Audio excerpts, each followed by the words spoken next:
Bonsoir. Bienvenue dans ce moment de partage et de réflexion sur les promesses de Dieu. Ce soir, nous allons explorer une promesse qui nous rappelle la souveraineté de Dieu sur toute chose. La promesse que nous allons étudier est « Je suis assis dans les cieux et mon royaume règne sur toute chose ». Psaume 103, 19. Cette déclaration nous invite à réfléchir sur la place de Dieu dans notre vie et dans l'univers. Avant de terminer la journée, prenons un moment pour méditer sur cette vérité fondamentale. Elle nous rappelle que, quel que soit ce que nous traversons, Dieu est toujours au contrôle.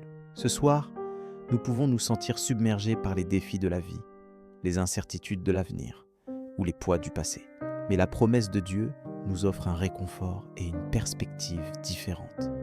Lorsque nous nous sentons perdus ou dépassés, il est essentiel de nous rappeler que Dieu est assis dans les cieux, ce qui signifie qu'il voit tout, comprend tout et contrôle tout.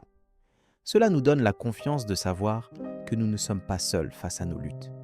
La Bible nous rappelle que Dieu est notre refuge et notre force, une aide toujours prête dans les temps de détresse. Psaume 46 à 1. Avant d'aller se coucher, prenons un moment pour réfléchir sur la manière dont cette promesse peut transformer notre vie. Elle nous invite à faire confiance en Dieu, même lorsque les choses semblent impossibles ou hors de contrôle. Lorsque nous choisissons de croire en la souveraineté de Dieu, nous pouvons trouver la paix en sachant que tout est entre ses mains. Comme le dit le livre de Proverbes, « Fie-toi à l'Éternel de tout ton cœur, et n'appuie pas sur ton intelligence. » Proverbe 3, 5. La mise en pratique de cette confiance peut se traduire de différentes manières dans notre vie quotidienne. Par exemple, lorsque nous sommes confrontés à une décision difficile, nous pouvons choisir de mettre notre confiance en Dieu, en priant et en cherchant sa guidance dans les Écritures. Le verset « Mais si vous demeurez en moi et que mes paroles demeurent en vous, demandez tout ce que vous voulez et cela vous sera accordé. » Jean 15, 7 nous encourage à rester en communion étroite avec Dieu, ce qui nous permet de faire des choix alignés sur sa volonté. En appliquant cette promesse dans notre vie, nous pouvons trouver un sens plus profond de paix et de sécurité, même au milieu des tempêtes. La Bible nous rappelle que Dieu nous a donné un esprit non de peur, mais de puissance, d'amour et de maîtrise de soi. 2 Timothée 1, 7.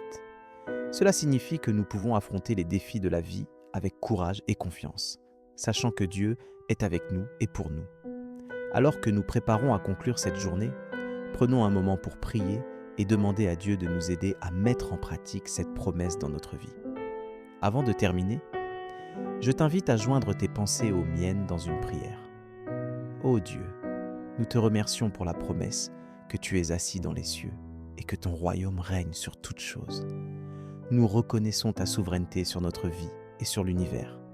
Nous te demandons de nous aider à faire confiance en toi, même lorsque les choses semblent impossibles. Pardon pour les erreurs que nous avons commises aujourd'hui et pour les moments où nous avons douté de ta présence. Nous te demandons le repos et la paix pour cette nuit, sachant que demain est une nouvelle journée pour servir et aimer selon ta volonté. Comme tu as dit dans tes paroles, « Viens à moi, vous qui êtes fatigués et chargés, et je vous donnerai du repos. » Matthieu 11, 28. Nous te remercions pour ta miséricorde et ta grâce. Nous t'adorons et te louons pour ta fidélité. Amen. Si cette prière a touché ton cœur, tape Amen dans les commentaires. Je prie que toute bénédiction de cette prière repose maintenant sur toi. Si tu as besoin d'une prière particulière, n'hésite pas à nous le dire dans les commentaires. Nous serons honorés de prier pour toi. Nous te donnons rendez-vous demain à 7h pour l'étude du psaume du jour. Si ce n'est pas déjà fait, nous t'invitons à regarder les vidéos du psaume et de l'évangile du jour. Disponible sur notre chaîne YouTube Le L'Angelus France. Que la grâce et la paix de notre Seigneur Jésus-Christ soient avec toi. Amen.